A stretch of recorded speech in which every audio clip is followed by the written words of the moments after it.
우리는 인생을 살면서 고난 가운데 하나님께 늘 이런 질문을 합니다. 하나님, 이 고통이 언제까지입니까?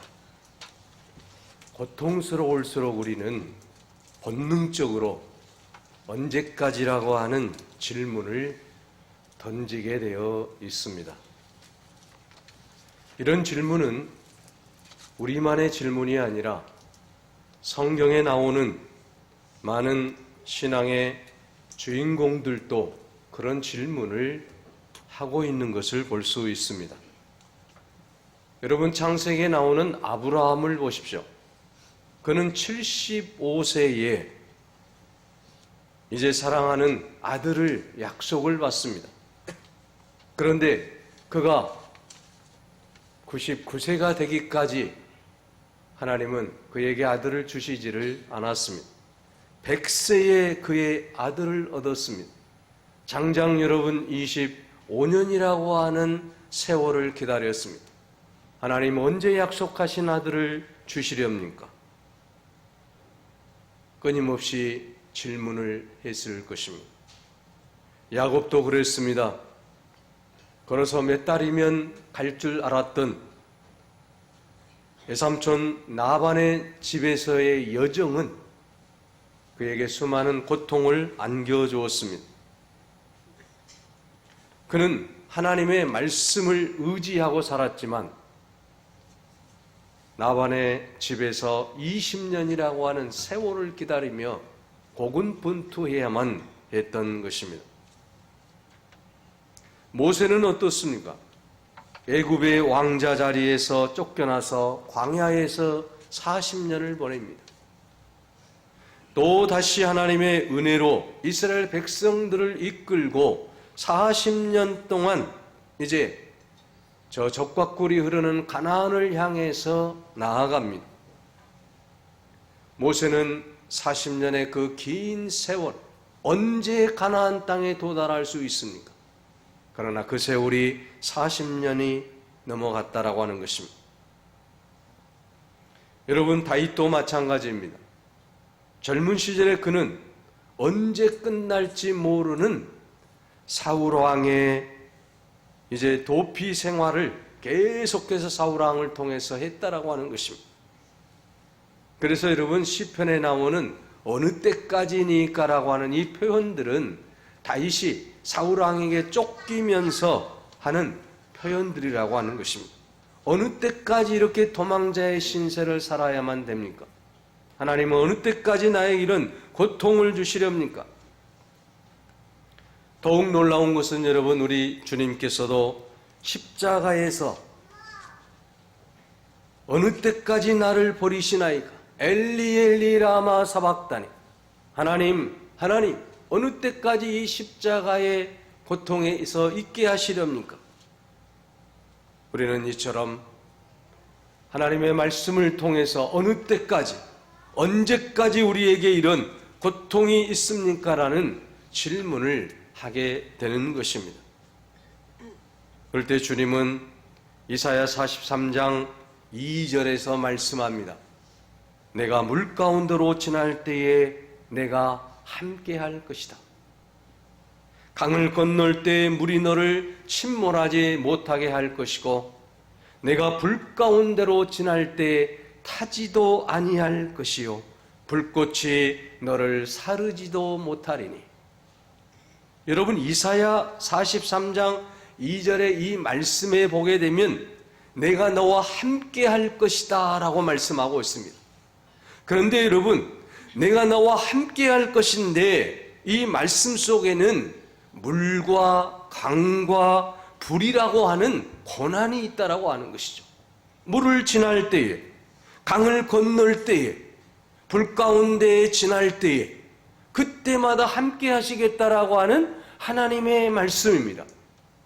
여러분, 우리가 인생을 살 때 하나님께서 그냥 함께 하시는 게 아니에요.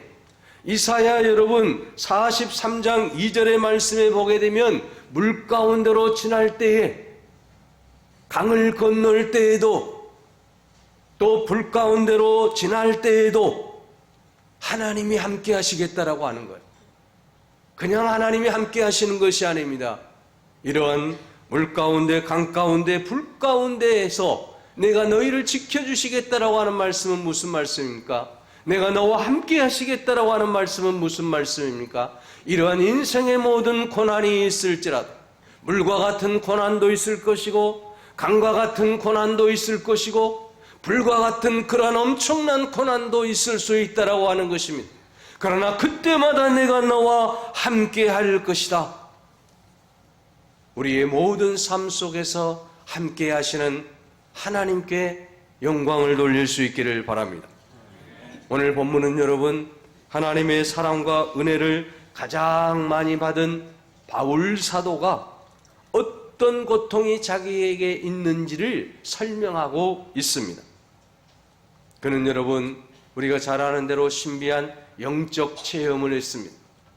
셋째 하늘로 표현된 낙원, 곧 천국에 이끌려 가기도 했습니다. 그곳에서 말할 수 없는 하나님의 은혜를 체험했습니다. 천국의 놀라운 광경을 자기의 두 눈으로 직접 목격했습니다. 이와 같이 신령한 체험을 했던 사도 바울이 그에게는 육체에 찌르는 가시가 있었다라고 하는 것입니다. 그 가시는 마치 사단의 사자처럼 그를 괴롭혔다고 했습니다. 몹시도 그에게 고통을 주었습니다. 여러분, 바울에게 있었던 그 육체의 가시가 오늘 본문 말씀에서는 분명히 밝히고 있지 않지만 신학자들은 유추해 보기를 그가 간질병이나 또는 안질에 걸렸을 것이다라고 추측을 하고 있습니다. 아무튼 그에게 육체의 가시가 무엇이든지 간에 그 가시는 바울에게 몹시 큰 고통을 주었음이 틀림이 없습니다. 그래서 그는 문제를 놓고 하나님께 간절히 기도했습니다. 하나님, 가시가 나를 찔려서 견딜 수가 없습니다. 제 힘으로 살아갈 수가 없습니다. 제 힘으로 감당할 수가 없습니다. 하나님, 이 가시를 물리쳐 주시옵소서. 이 가시를 떠나게 해 주시옵소서. 내 몸이 건강해지기를 원합니다. 그때 하나님께서 어떤 응답을 해줍니까? 오늘 본문의 말씀 9절입니다. 내 은혜가 내게 족하도다. 이는 내 능력이 약한 데서 온전하여 짐이라 하신지라고 말씀하고 있습니다. 여러분, 사도 바울이 하나님의 음성을 들었습니다. 어떤 응답을 받았습니까? 내 은혜가 내게 족하다라고 하는 응답인 것입니다. 바울은 여러분, 오늘 본문 말씀에서 자기 자신의 그 고난을 통해서 많은 것을 깨닫게 되고 경험하게 되는 것을 볼 수 있습니다. 오늘 본문의 10절 말씀도 보십시오. 그러므로 내가 그리스도를 위하여 약한 것들과 능욕과 궁핍과 박해와 권고를 기뻐하노니 이는 내가 약한 그때의 강함이라고 말씀하고 있습니다. 사실 여러분, 사도 바울의 고통은 자기 몸에 가시로만 끝나는 것은 결코 아니었습니다. 자기 몸이 고통 가운데 있었음에도 불구하고 또 그의 여러분 삶의 여정을 보면 복음을 위한 수없는 고난이 그에게 다가왔다라고 하는 것입니다. 고린도후서 11장 23절에서 27절 말씀에 보게 되면 내가 수고를 넘치도록 하였다. 옥에 갇히기도 하였고 매도 수없이 맞고 여러 번 죽을 뻔했으며 유대인에게 40에 하나 감한매를 5번이나 맞았고 3번 태장으로 맞았고 1번은 돌로 맞았고 3번이나 배가 파손을 했으며 또한 강의 위험, 강도의 위험, 또한 이방인의 위험, 시내의 위험, 광야의 위험, 바다의 위험, 수많은 고통을 나열하고 있는 것을 볼 수가 있어요. 또한 수고하며 애쓰고 여러 번 자지 못하고 추리며 목마르고 굶고 헐벗었노라고 말하고 있습니다. 우리는 여러분 여기서 아주 심각한 의문을 갖게 됩니다. 왜 사랑 많으신 하나님께서 평생을 주님을 위해서 헌신하고 사역했던 주님의 증거자의 삶을 살았던 복음을 증거하기 위해서 택함받은 이 바울에게 혹독한 시련과 고난을 허락하셨는가 하는 문제입니다. 육체의 가시뿐만 아니라 복음을 전하기 위해서 수많은 위험에 노출이 되었다라고 하는 사실입니다. 여러분, 이 문제에 대해서 우리가 조금만 생각해 보면 하나님의 더 큰 깊은 뜻이 있었구나 하는 것을 깨닫게 됩니다. 고린도전서 15장 10절에 말씀합니다. 그러나 나의 나된 것은 하나님의 은혜로 된 것이니 내게 주신 그의 은혜가 헛되지 아니하여 내가 모든 사도보다 더 많이 수고하였으나 내가 아니요 오직 나와 함께 하신 하나님의 은혜로다. 하나님의 은혜로다. 여기서 그는 자기에게 오는 모든 고난과 고통이 하나님의 은혜였다라고 하는 사실을 깨달았습니다. 자기에게 가시가 없었다라고 한다면, 자기가 복음을 전하면서 수많은 고통을 겪지 않았다라고 한다면 더 훌륭한 사도가 되었을 것이라고 하는 착각에서 벗어났다라고 하는 것입니다. 고난에는 하나님의 뜻이 있다는 것을 깨달았습니다. 하나님의 그 놀라운 은혜가 있음을 깨달았습니다. 사도 바울은 이 고난을 통해서 자기 자신이 오히려 더 유익하다라고 하는 것을 깊이 깨닫게 되었다라고 하는 사실입니다. 사랑하는 성도 여러분, 우리도 이 세상을 살다 보면 이런저런 가시로 인해서 약해질 때가 있지 않습니까? 누구에게나 가시가 있기 마련입니다. 여러분이 세상에서 가시가 없는 사람이 과연 어디에 있겠습니까? 겉으로는 웃을 수 있지만 그러나 우리 안에는 언제나 가시가 있다라고 하는 것입니다. 그것이 많고 적음의 이제 양의 차이일 뿐인 것입니다. 여러분, 우리는 이러한 가시로 인해서 하나님의 은혜를 깊이 체험할 수 있다라고 하는 사실을 알 수가 있습니다. 그래서 오늘 본문 말씀 10절에 이는 내가 약할 그때에 곧 강함이다라고 사도 바울은 고백하고 있는 것을 볼 수 있습니다. 우리가 약할 그때에 여러분 강해진다라고 하는 사실을 믿으시기를 바랍니다. 우리의 육체에 가시가 있을 때에 더욱더 하나님의 은혜를 깨닫게 된다라고 하는 사실입니다. 내가 아무런 육체의 가시가 없을 때 하나님의 은혜를 더 깨달을 수 있겠습니까? 그렇지 않다라고 하는 것입니다. 고난이 있을 때에, 고통이 나에게 있을 때에, 괴로움이 나에게 있을 때에 오히려 그것은 더 큰 하나님의 은혜를 깨닫는 통로가 된다라고 하는 말씀입니다. 그러므로 여러분, 오늘 우리에게 고난이 주어졌을 때 낙심하지 마시기 바랍니다. 좌절하지 마시기 바랍니다. 실망하지 마시기 바랍니다. 하나님은 우리를 통해서 더 놀라운 역사를, 더 큰 은혜를 베풀어 주시기 위한 하나님의 뜻임을 기억하시기를 바랍니다. 그래서 김석균 씨가 작사 작곡한 복음성가를 보게 되면 왜 나만 겪는 고난이냐고 불평하지 맙시다. 고난의 뒤편에 있는 주님이 주실 축복 미리 보면서 감사하시기 바랍니다. 힘을 내십시오. 힘을 내십시오. 주님이 손잡고 계시지 않습니까? 주님이 나와 함께함을 믿는다면 어떤 역경도 이길 수 있지 않습니까? 그렇습니다. 여러분, 왜 나만 겪는 고난이냐라고 불평해 보시지 않으셨습니까?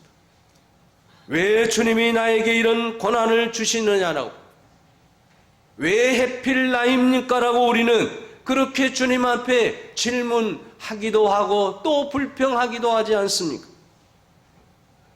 그러나 고난의 뒤편에 있는 주님이 주실 축복을 우리가 생각하며 감사할 수 있기를 바랍니다. 우리는 주님이 우리와 함께 하심을 믿기 때문에 내가 너와 함께 하시리라, 내가 너를 붙들어 주리라, 너를 굳세게 하리라, 주님 말씀하고 있지 않습니까? 오늘 우리가 어떤 상황 속에서라도 우리와 함께 하시고 우리를 지켜주시고 우리를 붙들어 주시는 하나님의 놀라운 은혜를 믿으시기를 바랍니다. 바울은 하나님의 은혜로 자기에게 있는 고난의 가시를 깨닫게 되었습니다. 자기가 지금까지 고통스럽게 생각을 하던 그 가시가 사실은 자기에게 유익을 준다는 사실을 이제 가슴 깊이 알게 됐다라고 하는 것입니다. 그래서 사도 바울은 더 이상 가시를 고통스럽게 생각하지 않습니다. 3번이나 이 가시가 내게서 떠나가기를 간구했던 이 사도 바울이 이제는 그 가시와 함께 살겠다라고 하는 것입니다. 내 안에 있는 가시를 품고 살겠다라고 하는 것입니다. 이것이 있으면 하나님의 은혜를 더 깊이 사모할 수 있기 때문이라고 하는 것입니다. 내가 약할 그때에 곧 강할 수 있기 때문이라고 하는 것입니다. 내 능력이 약한 데서 온전해진다라고 하는 사실을 그가 깨달았기 때문인 것입니다. 그래서 사도 바울은 오히려 그 가시를 통해서 기뻐했다라고 9절 하반절에 말씀합니다. 그러므로 도리어 크게 기뻐함으로 나의 여러 약한 것들에 대하여 자랑하리니 이는 그리스도의 능력이 내게 머물게 하려 함이다라고 말씀하고 있습니다. 믿음으로 자기의 약함을 강함으로 바꾸었습니다. 참으로 위대한 하나님의 사람임을 우리는 오늘 본문의 말씀을 통해서 알 수가 있습니다. 사랑하는 여러분, 오늘 우리의 모든 삶 속에서 고난이 다가올 때 오히려 기뻐할 수 있기를 바랍니다. 이것은 하나님의 은혜의 자리로 나아가는 길이기 때문인 것입니다. 그래서 주님은 우리에게 늘 말씀합니다. 어떤 고난도 이길 수 있다라고 말입니다. 여러분, 오늘 본문의 말씀을 통해서 우리가 다시 한번 하나님의 그 놀라운 은혜를 체험할 수 있기를 바랍니다. 그리스도를 위하여 당하는 능욕, 궁핍, 박해, 이 모든 것들을 통해서 오히려 더 강하게 될 수 있다라고 하는 사실입니다.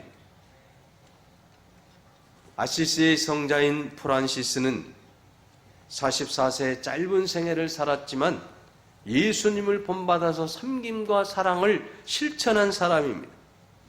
사실 이 프란시스는 부유한 집안에서 태어났고 향락과 방탕으로 제약된 세상에서 살다가 치료 불가능한 질병을 앓게 되고 그런 가운데 하나님 앞에 기도하면서 주님을 체험하고 그리고 모든 질병을 치료받은 후에 이제는 이 세상의 부귀영화를 뒤로하고 자기 재산을 다 팔아서 구제하고 수도원을 세우고 이제는 하나님의 영광만을 위해서 살겠다라고 평화의 그러한 기도의 시를 쓰면서 세상 많은 사람들에게 참 평화가 무엇인지 또한 참 섬김이 무엇인지를 보여주었던 사람입니다.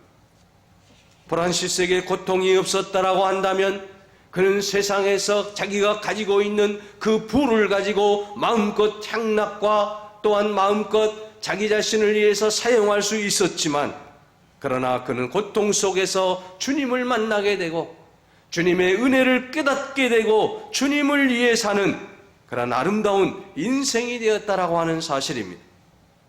오늘 우리가 어려울 때 오히려 주님을 만나게 되고 또한 우리의 모든 어려움 속에서 오히려 주님의 사랑을 더 깊이 깨닫게 된다라고 하는 것입니다.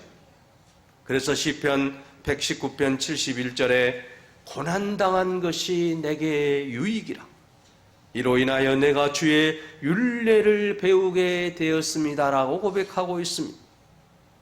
시편 119편 67절에는 고난당하기 전에는 내가 그릇 행하였더니 이제는 주의 말씀을 지키나이다 라고 말씀하고 있습니다.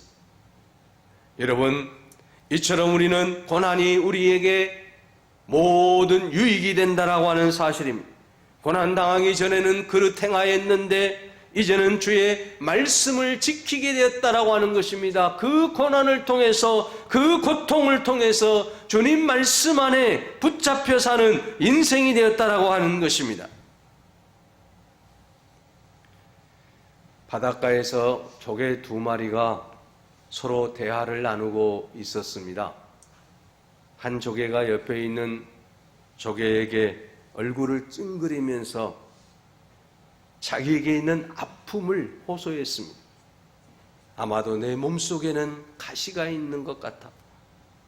가시가 나를 찔러서 견딜 수가 없어. 너무너무 배가 아프다. 그때 옆에 있는 조개가 말을 합니다. 나는 하나님의 은혜로, 하나님의 축복으로 너무나도 건강하다. 내 몸속에는 가시가 없어. 너무너무 좋아. 그러면서 자랑을 하는 거예요.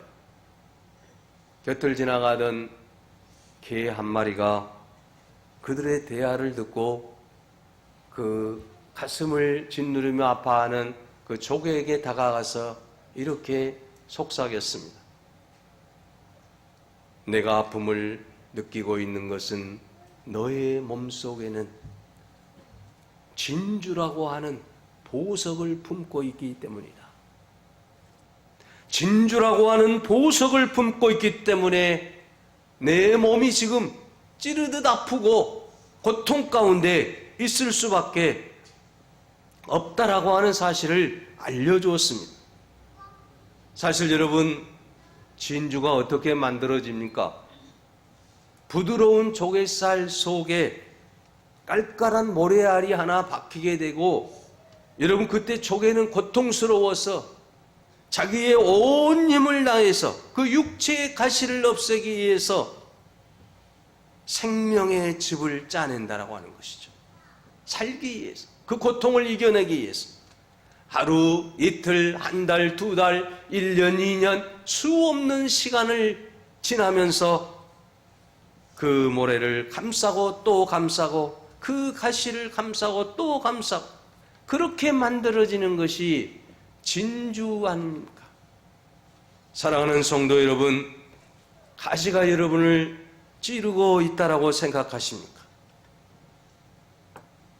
그렇다면 여러분, 오늘 우리는 진주를 만들고 있다라고 생각하시기 바랍니다. 우리가 엄청나게 값진 진주를 만들어내기 위해서 하나님이 내게 주신 가시라고 생각하시기를 바랍니다. 아무리 건강한 사람이라도 때로는 중병에 시달릴 때가 있습니다. 아무리 사업을 잘하는 사람이라도 때로는 실패할 수가 있습니다. 아무리 대인관계가 좋은 사람도 때로는 과시와 같은 존재를 만나기도 합니다. 그러나 가시로 인해서 너무 마음 아파하지 마시기 바랍니다. 그 가시는 하나님의 선하신 뜻 가운데서 우리에게 허락된 것입니다. 하나님이 언젠가 그 가시를 제거해 주시고 나를 통해서 하나님의 능력이 온전히 드러나게 해 주시기 때문인 것입니다. 사랑하는 여러분, 이 세상에서 고난을 달게 받을 사람이 과연 몇 명이나 있겠습니까? 사람들은 고난을 싫어합니다. 그래서 고난이 없는 환경이나 여건, 조건을 찾아서 헤매고 노력합니다. 고난당할 때 우리 예수 믿는 크리스찬들도 하나님, 왜 나에게 이런 고난을 주십니까?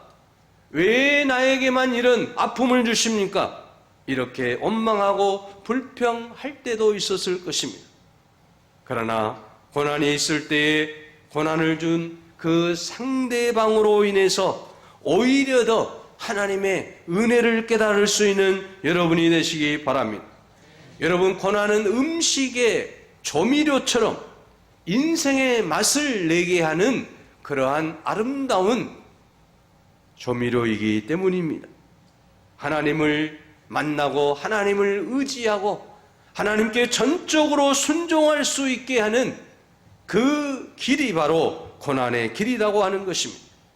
예수 그리스도께서 십자가를 통해서 고난을 통해서 부활의 참된 영광을 맞이하셨던 것처럼 오늘 우리의 인생에 있어서 고난이 있을지라도 이 고난은 내게 유익이 된다라고 하는 사실을 믿으시기 바랍니다.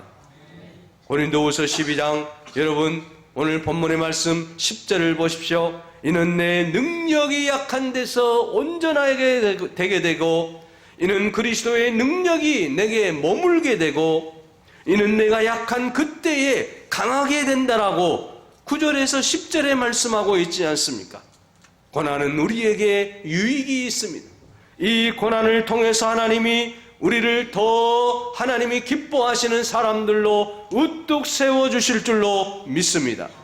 사랑하는 여러분, 사도 바울이 이 가시를 통해서 오히려 하나님이 기뻐하는 하나님의 종이 되고 하나님의 영광을 드러내는 능력의 종이 되었던 것처럼, 오늘 우리에게 다가오는 수많은 고난들을 이겨내므로 이 땅에서 하나님이 가장 기뻐하는 하나님의 사람으로 우뚝 서기를 바랍니다. 내 은혜가 내게 족하도다. 하나님의 그 놀라운 은혜를 늘 감사하면서 기쁨으로 주님 섬기며 주님께 영광 돌림으로 승리하는 귀한 인생이 되시기를 간절히 바랍니다. 기도하겠습니다. 은혜로우신 아버지 하나님, 이 세상을 살아가면서 우리에게 다가오는 수많은 고난과 고통과 역경들이 있습니다. 아버지여, 이 모든 것들 아버지 하나님 이길 수 있는 힘을 허락하여 주시옵소서. 왜 저에게만 고난을 주십니까? 불평하고 아버지 하나님 나아가지 않게 하여 주시고, 아버지 하나님 이 고난을 통해서 하나님의 은혜와 하나님의 사랑과 예수 그리스도의 십자가의 은혜를 더 깊이 깨닫게 해달라고 기도하는 우리 모두가 되게 하여 주시옵소서. 내 은혜가 내게 족하도다. 약할 그때에 곧 강함이다라고 말씀하신 주님, 주님의 말씀을 붙잡고 날마다 우리에게 있는 모든 고통의 아버지 하나님 가시와 고난의 가시들을 다 이겨내게 하여 주시고 하나님께만 영광 돌리는 은혜의 삶이 되게 하여 주시옵소서. 아버지 하나님, 우리 안에 아버지 하나님 보화가 자랄 수 있는 놀라운 은혜를 주심을 깨닫게 하여 주셔서 하나님 기뻐하는 귀한 인생으로 우뚝 서게 하여 주옵소서. 예수 그리스도의 이름으로 기도하옵나이다. 아멘.